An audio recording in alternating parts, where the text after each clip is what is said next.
মই কোকৰাঝাৰ ভিজিটত আহিছোঁ। আজি সব OC আৰু অফিচাৰসকলৰ লগত কথা পাতিলোঁ।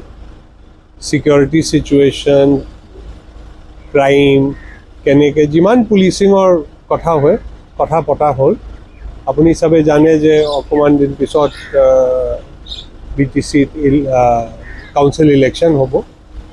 ল এণ্ড অৰ্ডাৰ কেনেকৈ থাকিব, আমি কেনেকৈ কাম কৰিম, আমাৰ এটাই সিদ্ধান্ত আছে যে ফ্ৰী ফেয়াৰ আৰু জিৰ' ইনচিডেণ্ট ইলেকশ্যন হ'ব লাগে আৰু ৰাইজক কোনো তকলিফ হ'ব নালাগে, ৰাইজক কোনো প্ৰব্লেম হ'ব নালাগে।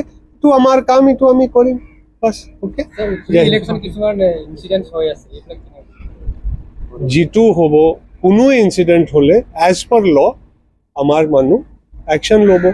কেতিয়াবা কেতিয়াবা য়াং বয়জ অকণমান উত্তেজিত হৈ যায়, বাট তেনেকুৱাটো কোনো ডাঙৰ ঘটনা হোৱা নাই আৰু আমাৰ পুলিচ হ'বই নিদিব। ষ্টেটৰ এডমিনিষ্ট্ৰেশ্যন আমাৰ মাননীয় মুখ্যমন্ত্ৰী সাহেবৰ আণ্ডাৰ এটা চিম্পল কথা আছে, যিটো আমাৰ ডাইৰেকশ্যন আছে যে জিৰ' ইনচিডেণ্ট আৰু আমাক ল এণ্ড অৰ্ডাৰ মেইনটেইন কৰিব লাগে, আৰুতো একো নাই। জয় হিন্দ, জয় আই অসম।